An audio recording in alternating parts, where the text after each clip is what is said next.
So welcome sa panibagong episode ng Nugger The Traveler! Ayan, so ngayon guys ay buwan ng Feb-ibig. Ngayon ay buwan ng mga puso. So, maraming puso magtitibukan ngayong February. Ayan, so dahil nga ito ay buwan ng Feb-ibig, ito ay special episode ng Nugger The Traveler para po sa inyong lahat. Ayan, so meron akong tanong sa inyo guys, ano nga ba sa inyo ang love? Ma'am Marissa, what is love? Ako talaga yung una. One word lang to describe love. Sige. 1 Corinthians 13, search nyo. Love is... That's it. Okay, Corinthian. Abi. Parang nakakalimutan ako. Sabi mo, isa lang. Akin, respect. Respect.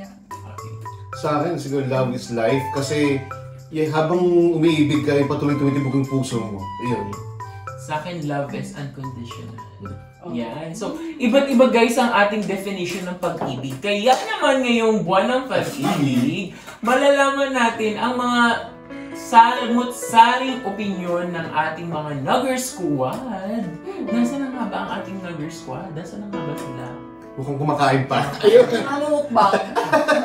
Ayan! So, syempre, makakasama natin ang ating Nugger Squad! Yay! So, nandito guys ang ating mga single ladies. So, we have here the single lady 1, Jenny!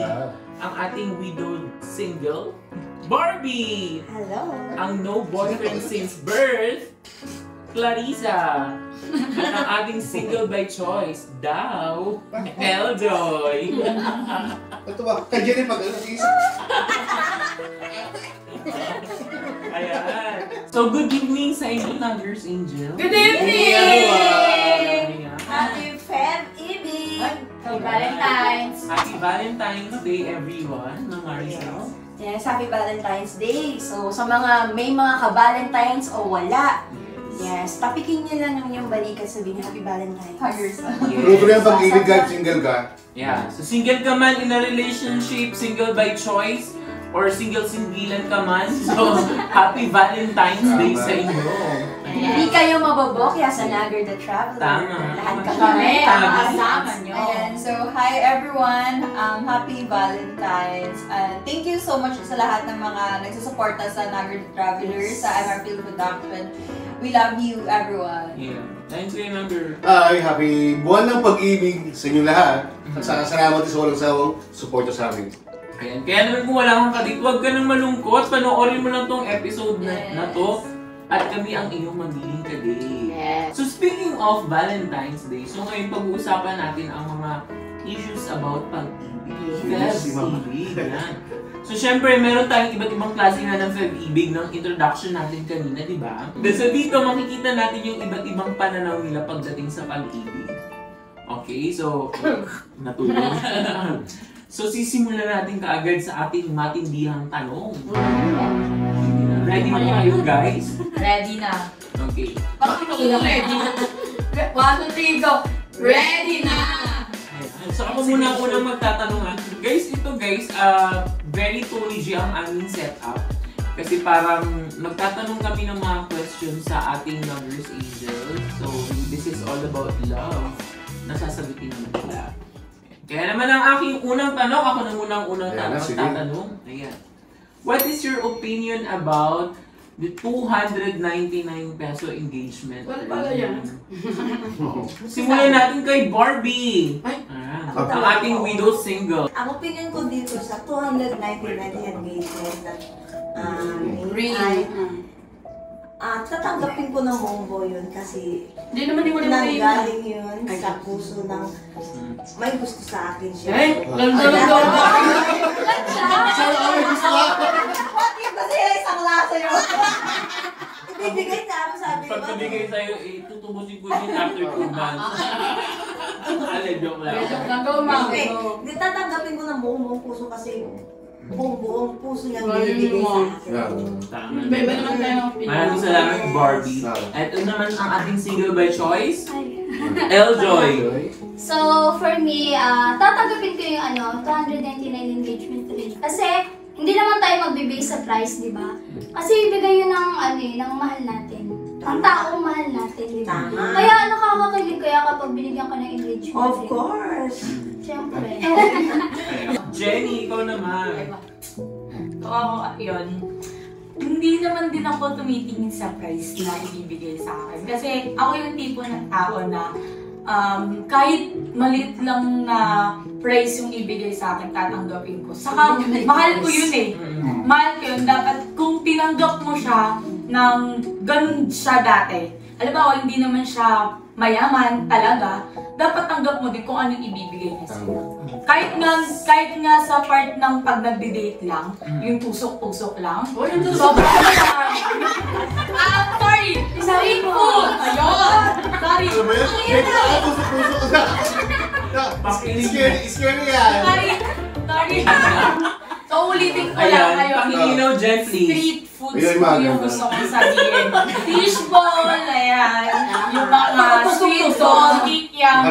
So, kung ganun nga yung date na mangyayari sa inyo, sobrang saya na. Sobrang saya ko na. Paano pa kaya kung 299 engagement ring yun? So, masaya na talagang mabigyan ng ganun. Correct. Thank you, Jenny, sa tusok-tusok na yan. Ikaw naman, Clarissa, anong opinion mo? Bakit naman nila? Takot magkamali. So, Sa akin naman. No boyfriend since birth. Sa akin naman, same lang din. Okay lang naman din sa akin. Kasi ako, personally, mapagbigay talaga ako. Ayoko yung binibigyan ako ganun. Pero kung may bibigay kayo, go, ganun. Nagkakagano ka. Pakipag lang.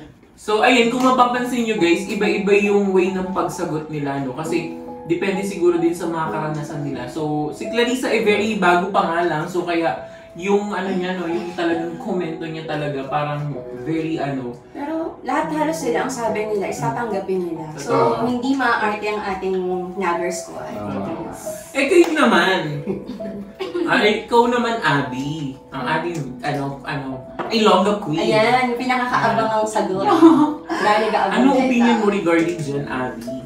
Actually, nababasa ko siya online and it's very trending talaga. Yung meron akong like 2 point of view. So, yung first, sige, di ba engagement? So, engagement is like proposing to your loved one, someone, the next question, someone. So, feeling ko, hindi ka naman naabot sa magpo-propose if hindi mo siya tinanggap through the process. Yes. Like, di ba nag-start kayo as a partner, like couple, hanggang sa... Nakita mo na eh. Di ba, hindi kayo magpo-propose sa tao kasi it's a big responsibility. So it means, tinanggap mo na yung person na yun in the first place. So, tatanggapin mo kung ano siya, if di ba, hindi naabot sa ganung relationship or stage, yung ganung part ng relationship nyo. So, for me, if ganun na, nag-propose na yung partner ko, tatanggapin ko talaga. Pero siguro, ang lang doon is yung, parang yung magiging what ifs ko is yung quality nung isang material. Kasi, parang sentimental na tao. So, parang gusto ko, tatagal yung bagay na yun for me. Hindi lang dahil lang sa price. Gusto ko yung, kahit magkano siya, basta yung quality nun, tatagal. Kasi importante yun sa'yo. Ikaw naman, Mama Marcia. I totally agree with our empowered Abby. Kasi, tinanggap mo na eh, sa tagal ba naman kadalasan kasi pag sinabi engage, medyo long term, yung panahon namin. Pero sa ngayon, kaya sabi ko namin, di ba? Pero kasi ngayon, parang uso na yung short-term engagement. So, yung sabihin talagang, nagde-decide na talaga na pag yun na eh. Ang ko naman doon, ang point of view ko doon, parang, paano kung yun lang talaga yung nakayanan ng tao? Kahit pa sabihin mo na yun lang ang kakayanan niya, katulad yung sinabi mo, tinanggap mo na yun, diba? So, mahal mo siya. Dapat, kung ano yung kaya niya ibigay, yun tatanggapin mo. Pero kasi hindi natin pwede ipagwalang bahala yung side nung sinasabi nila na, bakit tinipid? Kasi isipin mo, halimbawa, sabihin mo na, yung guy na yun ay naging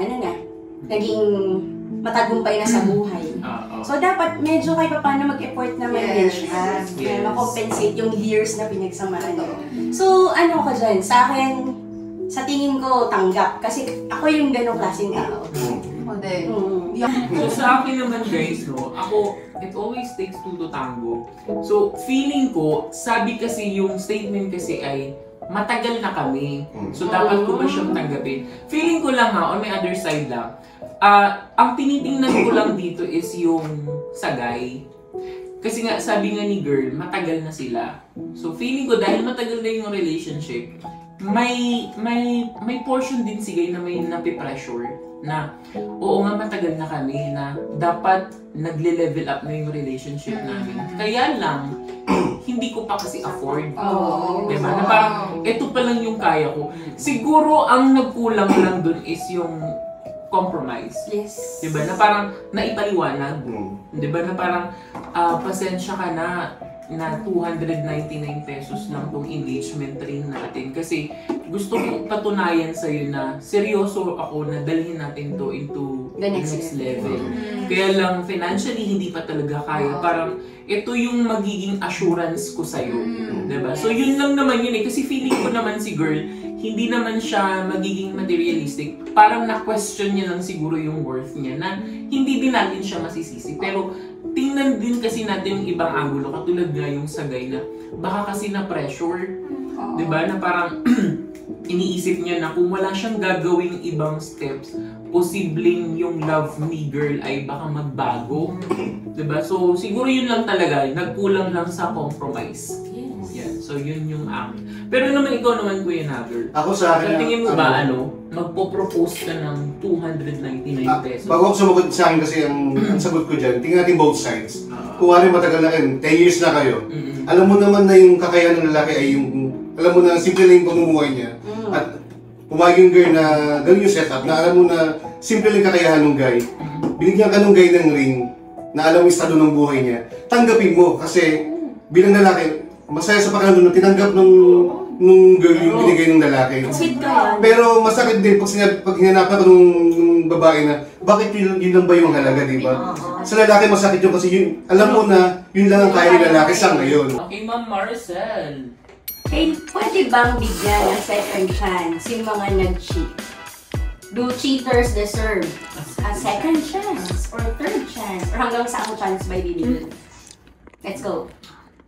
Sino Start natin kay Taas ang kamang, ma'am? Clarissa. Ikaw, Clarissa, bilang ang point of view mo, hindi ka pa naman nagkakaroon ng boyfriend, so hindi mo pa alam yung feeling na niloko. Pero sa tingin mo na... Siguro po sa akin depende sa kasalanan ng cheater. Pwedeng bigyan ng second chance, tao lang din naman tayo nagkakamali. Pero siguro cheater is always cheater. Opinion ako dun. Kasi, experience ko siya. So, personal experience. I tried twice, like, in relationships. So, both, na-encounter yung cheating. Ako kasi, kahit sabihin kong ngayon, harap-harapin sa inyo, na hindi talaga maganda yung bibigyan mo ng second chance. Kasi andun yung trauma, andun yung, alam mo yun, yung parang, tsaka yung parang, syempre pag nagbalikan kayo, andun na yung, alam mo yung may, may pain na eh. Alam mo yung may lamat ka na, may lamat na gano'n. Yung trust parang nabawasan na. Pero, kasi, ako kasi no that time, so, hindi ko rin, basta ako na makakalit yung iba eh.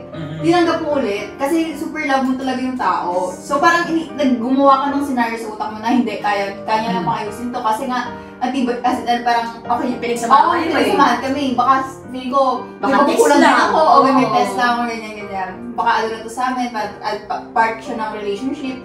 Pero, after ng relationship na experience ko nun, like, kasi dalawang beses.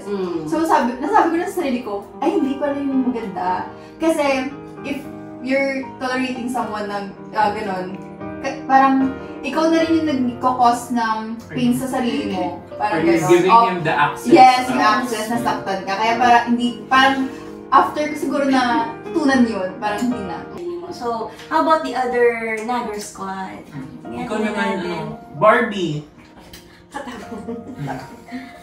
Siguro sa akin, kasi nakaano na ako na 50 years old plus na ako sa mga naranasan ko before. Ang sa akin, bibigyan ko pa rin siya ng second chance. Pag-usapan niyo bakit anong nangyari, para maayos pa rin yan na kung meron pang dapat maayos at kasi mahal na mahal niyo yung isa't isa at magkamali man ang isa sa inyo, pag-uusapan niyo kasi baka maayos pa yan. Dahil yung pinagsamahan nyo na matagal na, ayos yan.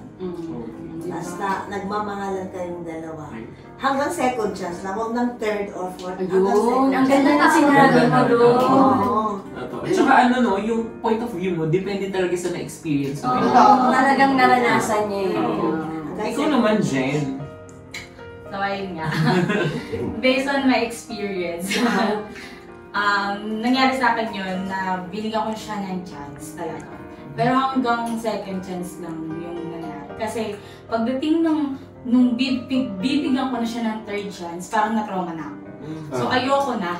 Kasi yung part ng trauma is doon na papasok si anxiety, si depression, na parang gusto mo na din, dahil nga parang feeling mo unloved ka na nung taong mahal na mahal, pinag-alayan mo ng ng love na yun. So parang suicidal thoughts pa yung nangyayari sa akin. So yun yung nangyayari. Yun yung nangyayari sa akin nung mga panahong Sabi nga nila, 1 is enough. 2 is too much. 3 is to kill you. So pag dumating na tayo sa pangatlong pwede mo nang mapatay yung sarili mo. Is either naiisip mo siya or gagawin mo talaga. How about Enjoy? Hinga muna ako. Medyo makalala. So, again, based on my experience about cheating. Wait lang. So, about cheating naman, syempre, hindi ko siya bibigyan ng second chance. Kasi alam mo kung bakit. Kasi ganito yan.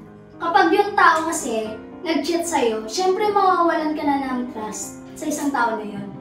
So yung nangyari kasi sa akin, hindi ko siya binigyan ng second chance. Parang nagkita kami at nag-usap kami na ganun. So yung nagkita kami, parang nawala na yung love. Bigla akong nawala ng tiwala. Tsaka ito yung pinakaano talaga sa akin na naapektuhan yung pag-aaral ko dahil dun sa love na yun. Kaya, ito lang yung mga note ko sa mga kabataan dyan na huwag kayong magmahal ng sobra-sobra at magtira kayo sa sarili nyo. Kasi pwedeng maapektuhan yung pag-aaral nyo habang nasa relationship kayo. Depende talaga sa napagdaanan ng bawat isa at hugot ng bawat isa talaga. Tatanungin pa ba kita, Ma'am Maricel? Ikaw, Ma'am Maricel. Hindi, ito kasi, natutuwa ako sa mga sagot nila kasi sabi nga nila hanggang second lang. Si Enjoy, once lang. Kasi nga, you should know your worth. Yes. At pag nalaman mo na yung worth mo, yung alam mo yung kaya mo ibigay sa relationship, ikaw loyal ka, faithful ka, syempre deserve mo yung ganong klaseng tao din. In my case, in my opinion na lang, huwag na in my case, okay? In my opinion, kasi may kakilala ako dati. Sino ba yung kakilala ko? Kasi close na anyway, i-marites natin yan. So, yung buhay niya is, binigyan niya ng second, ng third, and fourth chance. Ayun. So, sa pang-5, kasi bakit naman niya binigay na gano'n? Kasi yung history niya is, yung person yan galing sa broken family. So, that person just wants to, maintain yung kung ano meron siya at huwag nang mangyari pa sa mga anak niya. So, may anak siya. So, may mga consideration siyang gano'n. Ngayon, kung ikaw ay kasal, dapat talaga bigyan mo ng second chance. Kasi you vowed eh, diba? You made a vow to God. Diba? And to Him na rin na tatanggapin mo tapos tutulungan na siya dun sa point ng weakness niya. Ngayon, pag nagbago, edi thank you. Pag hindi, yun lang. Kasi kasal kayo, mahirap talaga yun. So, pwede mo pang bigyan ng third. Depende yun sa kung gaano kahaba ang pasensya mo. Pero kasi, you should know your worth. Kapag ikaw ay nasasaktan na, mapapaisip ka na rin eh. Does this person really love me?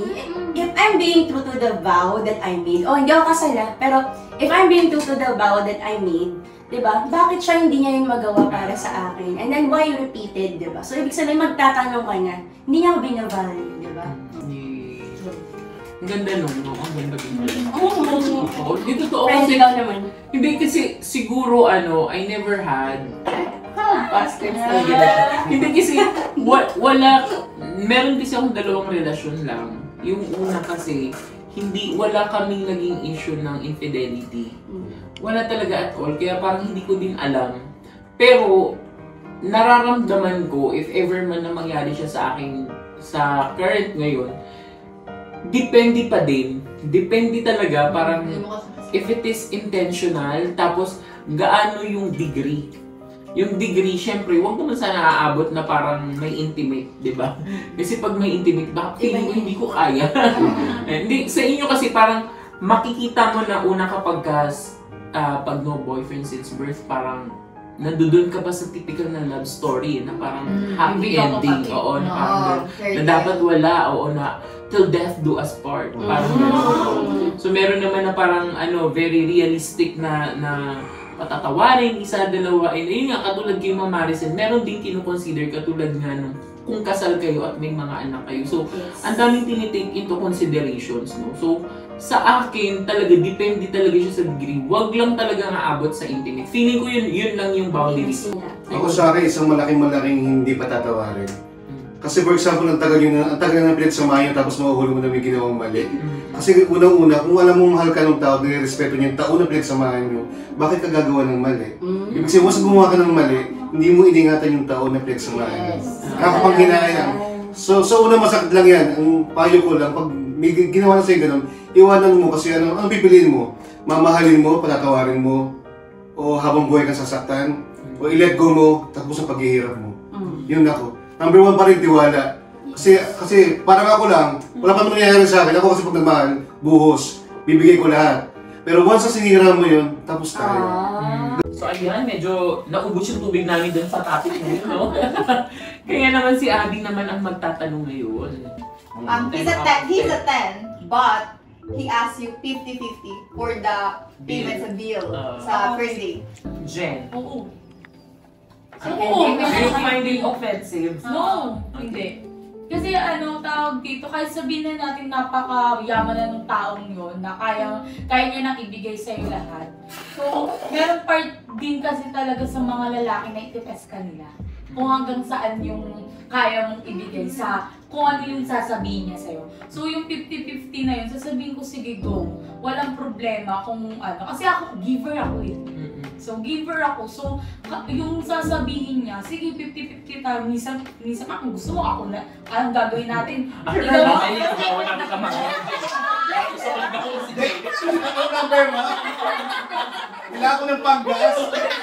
Ako naman dati nung sa asawa ko noon, 50-50. Kasi alam ko rin kailangan niya rin sa family niya, hindi lang sa kanya.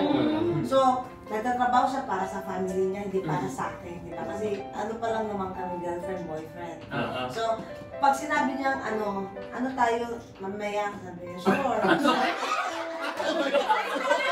Okay lang naman na 50-50. Kasi yung nagtatrabaho siya para sa family niya. Hindi para sa'yo.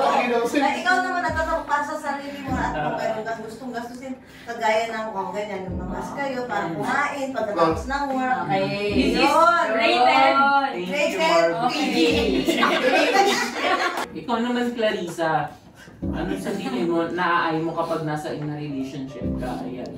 Sa akin po, depende kasi okay lang naman ang galing nga ng pagkakasabi sa kanya na pwede ba 50-50 tayo? At least honest siya agad na hati tayo, ganun. Hindi siya mabibigla na, ay wala pala akong pera, 50-50 pala tayo.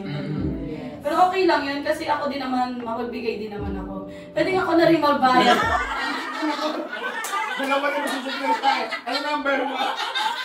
Ikaw naman, Enjoy. So, bilang babae, syempre agree ako sa 50-50. Kung lalaki ka, tapos sinabi mo sa akin na okay, go 50-50, tapos ikaw, sige lang. Pero kasi, mas lalo na kung ako yung nag-aaya, gusto ko ako lahat gagastos. Kasi, may na-experience din ako na, kunyari, sa kaibigan ko na, sabi ko, ako mag-aaya, ganyan-ganyan, ako na magbabayad, ako na sa lahat. Pero siya nagbigay pa rin sa akin. So, thankful ako dun. So ayun nga, bilang babae, dapat kahit hindi naman kasi sa lahat ng oras sa lalaki yung magbabayad sa mga date nyo. Pwede rin namang babae, pwede ka rin magpusak. Pero ikaw naman, may Yan yun. Sabi ko na eh. Ito, ano opinion mo dyan? Sa 50-50 na yan. Ano naman kasi depende sa Yan ang PGA, tao. 50-50. Depende sa tao yun. Katulad nga na pinag-uusapan natin kanina pa, kapag ikaw ay, getting to know pa lang naman pag dating, di ba?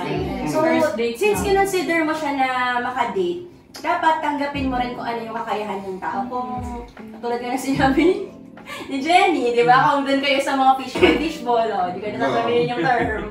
Ayan. So, kailangan tanggap mo kung saan ka dadalhin. Kumbaga, kung kinakailangan na tumulong ka sa bayarin, then why not, di ba? Pero kasi ako, fortunately, hindi ko naman naranasan na ako lahat.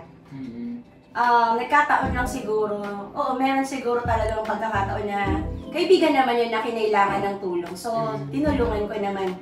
Lunch, diba? Nag-usap kayo ng problema niya. Wala talagang dalang pera yung tao. Di ikaw may dala. Ikaw, ano ba may ikaw magbayad? Diba? Magpatigasan kayo doon, diba? So, ang masasabi ko lang doon, yung agree din ako kay Dils. Kasi ito kasi ang problema, girls. Ito okay ito empowered. I'm really happy for you.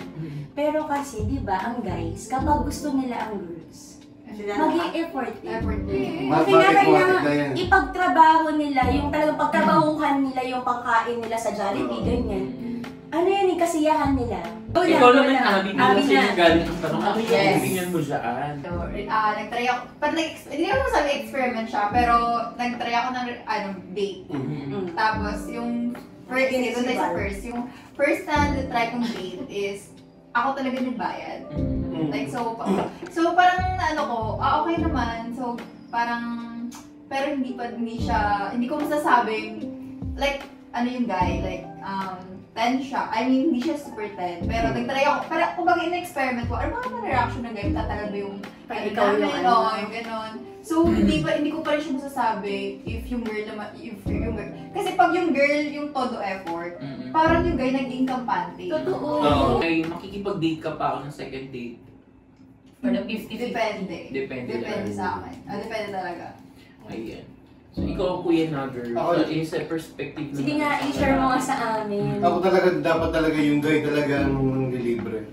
Kasi doon pala makita, dapat ka kapag sinusuyo mo yung isang girl, dapat papakita mo lahat yung best mo na hindi mo parang nagpapalakas ka.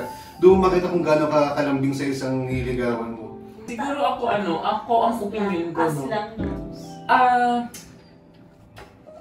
Siguro nakatingin lang ako ng masyado lang siguro ng advance. Feeling ko kasi yung lalaki, kung ang kanyang mantra ay siya yung magpo-provide, feeling ko magpapakita na siya kaagad dun sa babae na hindi, ako to, parang ako yung babae. Parang yun yung way of telling her na pag nagpakasal tayo, parang ikaw yung provide for you. I will provide for you. May gano'n siya great provider. Ngayon naman, parang pag sa mga girls naman, parang nakikita ko siya na pag ang lalaki ay nagbigay ng gesture na parang 50-50, parang hinahayaan naman kayong maging independent. Meaning pag, halimbawa, tatagal ang relationship natin or magiging tayo man sa huli, hahayaan ko kung gusto mo mang Yung magtrabaho. career mo. Diba? Kasi may mga lalaki kasi, pag nag-asawa na, parang ang number one condition nila, hindi pwedeng magtrabaho yung babae. Ako na bahala sa'yo. Ako na bahala. Kaya feeling ko dun siya nagmumula. Parang it's a test dun sa lalaki na kapag yung lalaki na nagbigay na ng 100% na siya talaga yung nagpo-provide, parang pinapakita niya na sa'yo as early as now na kaya niya. Darating ang araw, ako talaga yung bubuhay sa'yo. Okay, ito na ang tanong galing sa kay Kuya Nugger nyo. Gaano ka-importante na kasundo natin ating mga in-laws? Ang ating in-laws or future in-laws, wala pang in-laws. So siguro ipauli natin si Barbie, no, dahil siya naman yung may experience in terms of in-laws. So, ikaw muna, Clarissa, gaano ka-importante sa tingin mo na dapat kasundo mo daw yung in-laws, sabi ni Kuya Nugger? So, ayun nga, dahil friendly din ako. Kailangan, kasundo talaga. Kasi, syempre, din yung pamilya din yun ng yung mga kasama sa buhay. Kaya dapat talaga, magkasundo kayo. Pangit naman kasi na hindi kayo magkasundo. Syempre, pag may mga events na party or what, tapos makikita kayo, tapos hindi kayo nagpapansinan, di ba? Paano, may follow-up question lang ako. Paano kung ayaw ka niya? Wag, madali lang ako. Talagang importante na yung ikaw, pati yung in-laws mo is talagang magkaroon ng relationship din. Kasi through them is, pwede kasi silang maging, maging way na halimbawa kung may hindi pagkakaunawaan ng isang mag-asawa. Kasi sila din yung magkakausap dyan, gano'n. So, yung sa akin naman, ang pinaka-importante naman kasi talaga yung makaklose mo yung in-laws. yung mga kapamilya ng magiging asawa mo. Kasi, paano kung nagka-problema kayo, di ba? Sila yung mag-guide sa inyo kung paano kayo pupunta sa susunod na hakbang. Ikaw naman, Barbie. Okay. Sa akin naman, maganda talaga nakasundo mo ang mga in-laws. Kasi malaking blessing sa iyong pamilya yan. Paano pag hindi naman? Kapag hindi naman, gagawa ka ng paraan na magugustuhan ka ng mga in-laws. Ang ganda yung sagot na yan. Pero ang tanong na yun, sasagutin ko na isa pang tanong. Mahal mo ba yung asawa mo? O yung kinakasama mo? Kasi kung mahal mo yan, saan ba yan galing? Diba? Huwag mong pilitin yung sarili mo na mahalin yung pinanggalingan nila. As in, natural mong gawin. Paglingkuran mo kasi ang tingin mo sa kanila parang mga magulang mo na rin. Ngayon, kung talagang ayaw sa'yo at ginawa mo na lahat dyan, talagang napaka-authentic mo sa kanila, napaka-sincere, pero hindi ka pa rin na-appreciate, edi it's their loss, diba? Mahalaga ikaw, di ka nagkakasala. You did your best, wala ka regrets, diba? Very important talaga, syempre, yung sinabi nga ni Miss Juice na ano mo yung blessing talaga if yung may mga mother-in-law talaga or mga very welcoming, gano'n. Kaya sobrang, mo yun totoo, kaya parang yun nga, sobrang importante yun. Kasi sila nga yung nag-guide sa atin. Pero kahit sabihin naman natin parent, ay sila yung mother or whatsoever, pero meron pa rin naman sariling decision yung partner. Ako, ang sagot ko dyan sa usapin na yun, kung gaano ka-importante na kasundo mo yung biyanan mo, 100% yes. Kasi sila yung magbibigay ng blessing. Pero kung hindi mo talaga siya kasundo, sabi nga nila, sila yung nagbibigay ng gabay. Pero pag hindi mo kasundo, 100% magiging rason sila ng pag-hit siya ng pagsasama niyo. Diba? Kasi kung hindi ka talaga gusto ng magiging biyanan mo, may times na aalagwa ka dyan eh. Even if you remain respectful, may pitik pa din minsan yan eh. May kilala kasi ako na gano'n na talagang ginawa niya naman yung best niya and talagang ayaw talaga sa kanya ng in-laws niya. Pero may pitik minsan, lalo na kapag may naririnig na siya galing sa in-laws. So minsan, nagiging dahilan siya ng pag-aaway ng mag-asawa. Kaya dapat siguro sa mga in-laws naman po, na parang kung hindi ninyo gusto yung parang magiging future in-laws ninyo, huwag naman dadating sa point yung mag-i-interfere kayo sa kanila or masisira yung pamilya. Diba? Kasi parang pag nagkasiraan kasi yan, parang isipin natin yung mga posible na tamaan, lalo na kung may anak na yan, diba? So, yun kasi yung pinakamahirap nun kasi may sulsulan eh. Siyempre kapag ikaw na-trigger, matitrigger din yung lalaki dahil mahahati siya kung nanay niya or yung asawa niya. Kaya blessing talaga siya kapag okay kayo ng biyanan mo, pero malaking pagsubok yan kapag hindi talaga kayo okay ng biyanan mo. Ako naniniwala na dapat talaga kasundo mo. Kasi noong tayong mga Pinoy, pag nagmahal yan, hindi lang isang pamilya minahal mo, kasama pati magulang. So swerte mo kung kasundo mo. Eh kung hindi, may maganoon talaga, minsan may personal na problema, unawain nyo na lang. Pero swerte ka kung magkakasundo kayo na magiging binan mo. May mga ganun din, depende sa sitwasyon. Pero mas okay pa rin talaga na lahat kasundo mo. Kasi hindi lang isang minahal mo. Both sides ng pamilya. So ayan, napunta na tayo dito. Ang dami-dami na nating topic na napuntahan at napag-usapan. So dito na tayo sa ating last question. Ano ba yan, Mamshi? Ayan. So ang huling tanong natin, dahil alam natin, napaka-empowered ng ating mga kasama. Hindi ko kalain na gano'n sila sumagot. So ito ang ating tanong. Ating huling tanong. What if yung taong pinakamamahal mo after the marriage, after nga ninyo magpakasal, ang isang condition niya ay maging full-time mom ka at iwan mo ang career mo? Sa akin,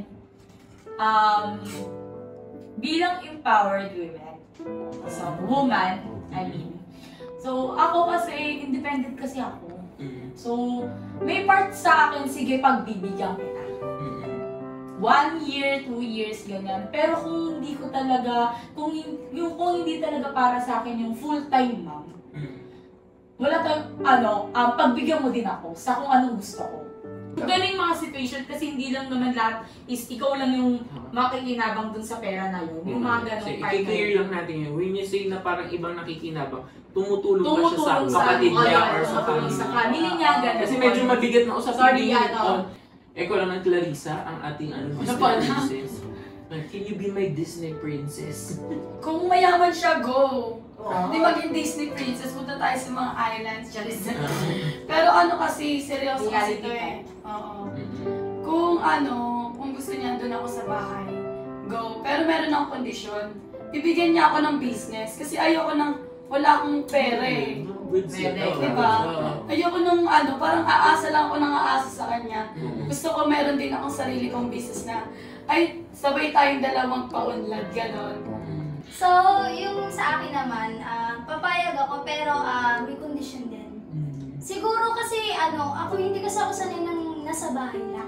So, pagbibigyan ko siya ng months pero hindi years. Kasi kung months, kunyari, habang buntis ako pwede pa. Kaya kong manatili lang sa bahay, magkilos-kilos ng konti. Pero kung nanganak na ako ganun, or may bata na, ilang months lang. Parang kasi hindi kasi ako sanay nga na nananatili sa bahay. Gusto ko magtrabaho. Yun na yung condition ko na ayaw kong manatili sa bahay talaga.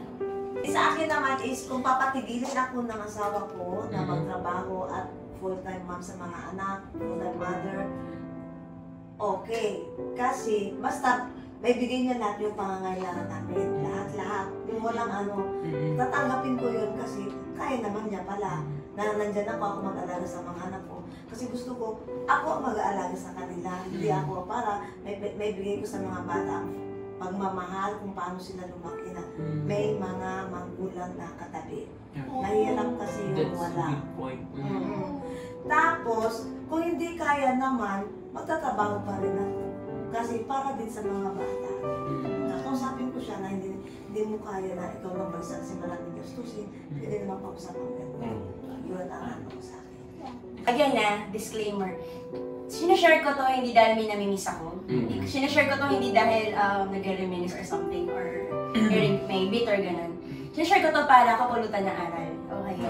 Na-realize ko, okay, darating sa panahon na darating nga na yung mismong pagkakataon na hihingi sa'yo na mag-focus ka muna sa pamilya mo at mararamdaman mo yan. Ngayon, kung yan yung time na inas niya ka na, kailangan mag-focus tayo sa pamilya natin at nakikita ko talaga na dinidemand ng panahon, then why not? Kasi katulad nun, nag-subchorionic hemorrhage ako sa aking panganay. Yung ganun. Lalo na ngayon, yung bunso ko naman, doon wala ng partner ay nangangailangan ng complete attention. So, ang sinasabi ko dito is, ikaw mismo, magkukusa ka ng huminto. You don't need anybody to tell you that kasi bilang nanay, you want the best for your family. Ngayon, kung sa tingin mo na yung paghinto mo dahil lang sa ego niya, then mag-compromise kayo. Katulad yung sinabi nila, you ask for a business, ganyan. In my case, I asked for support na supportahan niya yung dreams ko na kahit nag-aalaga ko ng bata ng mga panahon na yun, nakatapos ako na edu, na naging teacher ako.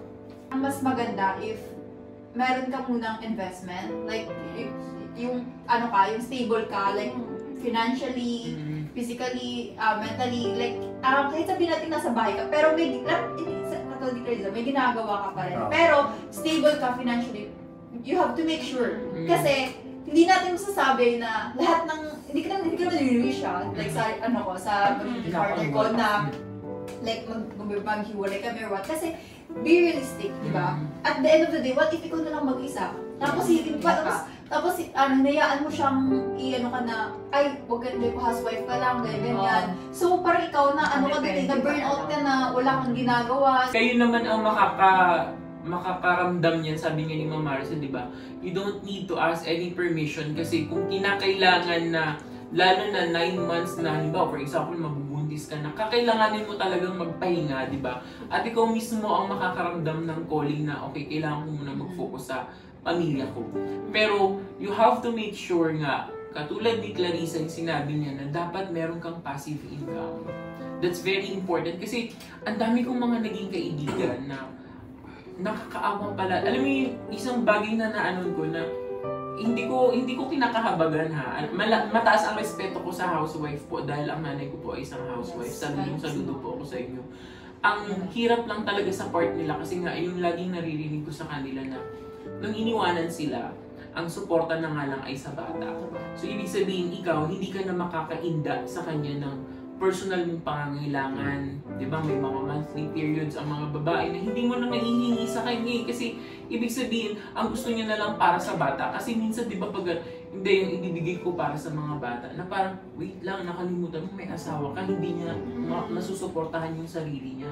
Diba? Kaya, very important talaga sa inyo na matalino talaga dapat yung babae. Diba? Ako naman, ito in my own opinion na pwede siyang may possibility na mangyari. Unang-una, again, gaya sabi ko, may mga lalaki na kayang gawing prinsesa yung mamahal nila ng babae. Okay. Pumayag yung babae, sige, go ka. Ang tanong, dapat sure ka na puro yung pagmamahal sa'yo ng lalaki. Kasi merong lalaki na minsan nagloloko. Sige, merong guy na, ay, umasa ako, prinsesa ako dito. Ang tanong, nagloko yung guy. Pinahinto ka, wala kang ipon, wala kang sariling pera. Kawawa yung babae. Yung mga pangangailangan mo, hindi mo bibili kasi wala kang ipon. Ay, dito na ako kasi buhay prinsesa ako. Hindi man ka, may ibang nahanap yung guy. Kawawa ka. Kailangan ka, ikaw na babae na sinabi ng lalaki na gagawin niya akong prinsesa, huwag kang papayag na wala kang sariling ipon. Kasi ipakita mo na kaya mo may ipon ako. Kasi doon mo makikita na puro yung pagmamahal sa'yo ng lalaki kasi, ay ito, once na iwanan ko to, kaya niyang gumalaw kasi may ipon to, may pera to. Sa part ng babae, doon niya makikita na doon ko makita talagang mahal ako ng lalaki to kasi once na kahit iwan niya ako, hindi, kaya kong mabuhay. Yun yung kailangan na patunayan niyo. Ito wala naman din sa experience yun kasi kahit yung mga marami na experience sa relationship, minsan nga nakakasama pa yun eh. Kasi parang naguguluhan na sila kung anong gagawin nila. Kaya nga nandito tayo eh, di ba? Para matimbang nila kung ano yung dapat nilang gawin base sa mga opinion natin. Dahil hindi tayo perfect. Yes. Hindi porket sinasabi natin, gagawin natin mamaya kasi magkamali kami in the future. Sabi niya, di ba? Pwede nyo lang salaminan po yung mga suggestion at mapagdaanan nila na parang, oo nga, no, tama si Ma'am Maricel, dapat ganito pala ako. Pwede siya mangyari. Posibleng mangyari din talaga siya sa akin. So, pwede nyo siyang maging reference pag nandun kayo sa sitwasyon na yun at nahihirapan kayo. So yun nga, may tanong pa ako. Marami pa mga 20 pa. Wow! Ayan, so maraming salamat guys sa pagsama sa amin sa special episode na to ng Buwan ng Pag-ibig. Sana marami kayong natutunan, pero ano't ano man po ang naging topic natin, huwag nating kalilimutan na napakasarap magmahal. Diba? Namnamin natin yan. Masaktan man tayo ng paulit-ulit, pero laging ang magpapagaling lang sa atin ay ang pag-ibig. Sabi yung mga namnamin. Kaya naman, tonight, we choose to be happy, we choose to be beautiful, and we choose to spread love and happiness. Hindi merenda naman kayo So, it's me, your Eljoy, Elstan, with the love and joy. It's me, MC, and because it's Pag-ibig, I'm promoting my book, and because of that, I will be giving away 3 copies of Break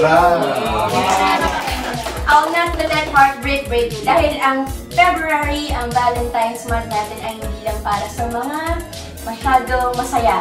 So, mas lalo na natin mahalin yung mga taong nakulan na makakasama sa buhay. So, treat ko po yan sa inyo. Ayan, so itong episode na to guys, ang dalawang mananalo ng ating best in comment ay mananalo ng special book ni Ma'am Maricel. Alam makatulong po. Ayan. At di ako naman ang inyong Kuya Ron. Sasamahan ko kayo ano man ang inyong trip. Mapakantahan man yan or around the world. And I am Abby, your modern reading queen. A modern woman is anyone who is living in the now, who questions, who asks, who challenges, who stands for rights and for others. Dahil hindi ka lang basta babae, Babae ka. Hindi ka lang dapat maganda, dapat Empowered ka.